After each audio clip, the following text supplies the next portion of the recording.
Christopher Tonte, a PhD student from ONELAB, the French Aerospace Lab.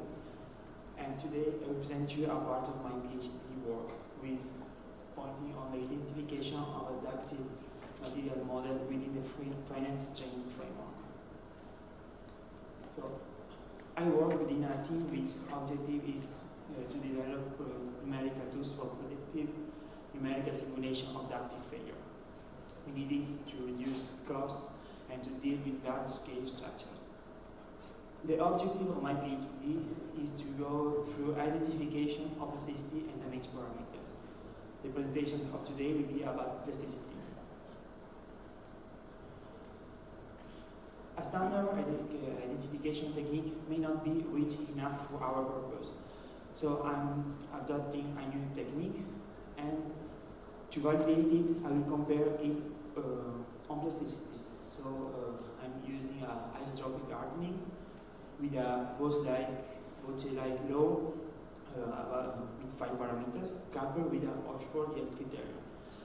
I will show that the new technique, identification technique, is giving similar results for plasticity, and so I will validate it to go through damage.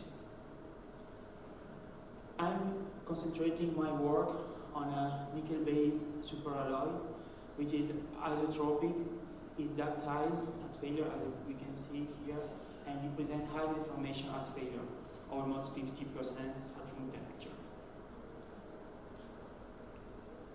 The test on this material will be performed on different geometries. We have some cylindrical or plane knot specimen, plus a reference tensile test for comparison. Why we need different geometries? We need different geometries to because we are dealing with ductile failure, which is influenced by stress reactivity.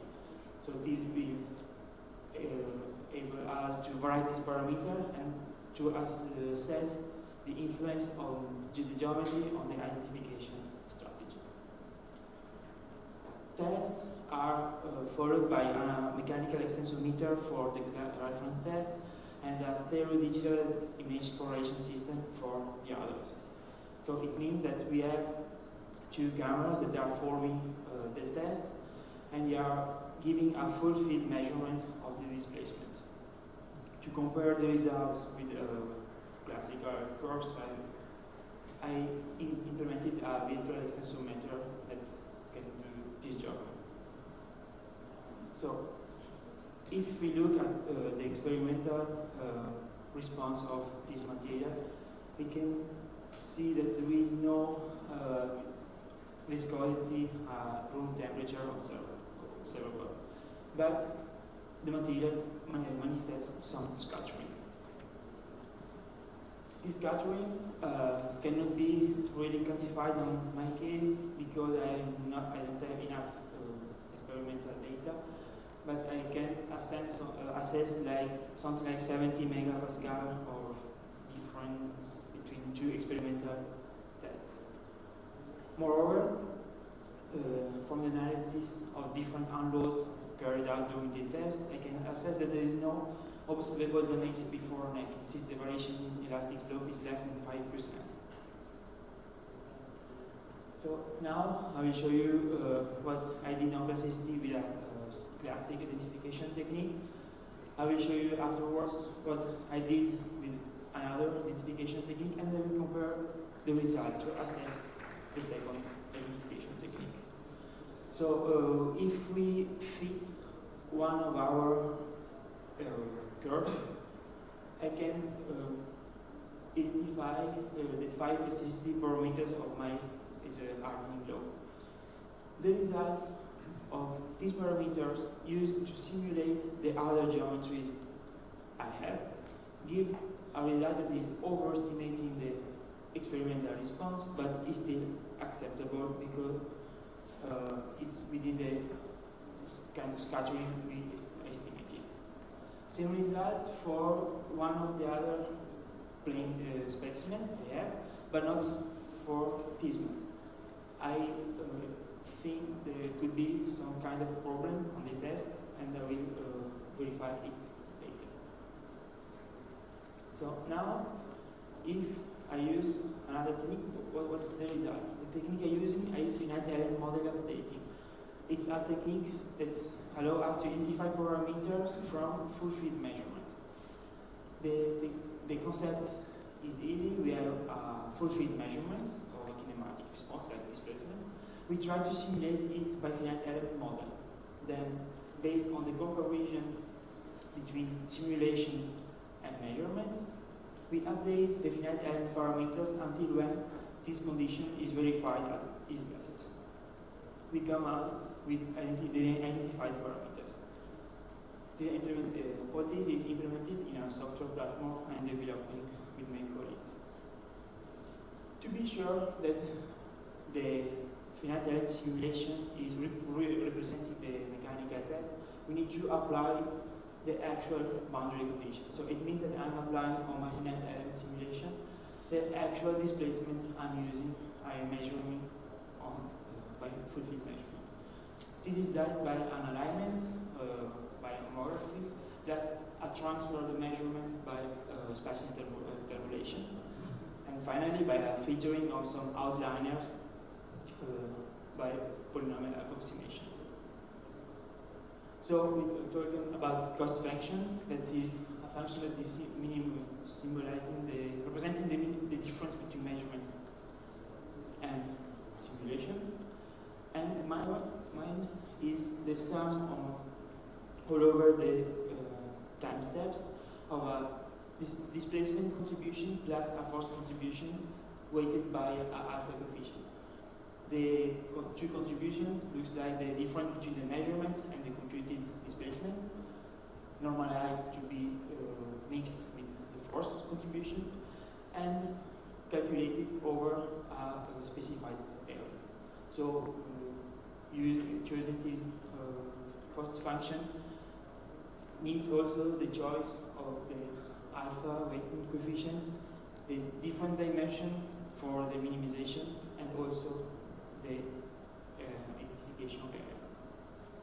So, the result of this technique applied on one of our dynamical specimens allow us to minimize the gap in the response, as we can see, and we use the new set of parameters to simulate the other specimen to obtain a positive result that is satisfactory for cylindrical specimens, but also for plane one.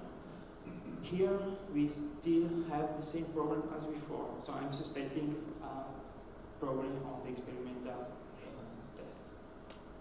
Now, if we run the same technique on a plane specimen, on this one, we minimize the cost function, came out with a new set of parameters that is giving a similar response on the prediction of the other cylindrical specimen.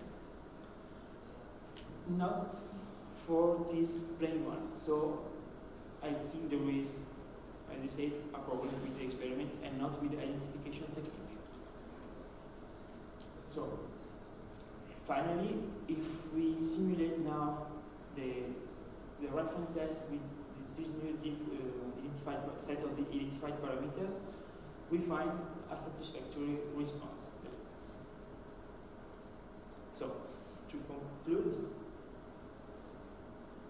what we see so far allow us to validate this new technique for the identification of the plasticity parameter, and so to use it to go further with the measurement. We validate the transfer technique between the DAC measurement to the finite element mesh, and also I validate the application of the actual boundary condition to the finite element simulation. To go further, we will model the damage by a regularized ZTM model, which will model manipulation of low equivalence of microvoids. The simulating the damage of a softening behavior leads to a numerical problem of mesh dependency of the results. This will be regularized by an internal length model, and will add so a new parameter that we want to identify. Due to the large deformation of this material, this material shows on the localization zone, we'll go through we'll use mesh adaptation to preserve a satisfactory element shape vector. Finally, the validation of this identification technique will be based on the predictivity. So we compare an experimental response on a 3D complex case with the simulation. We compare the localization, the size of the localization zone, and also the dissipated energy. Thank you for your attention.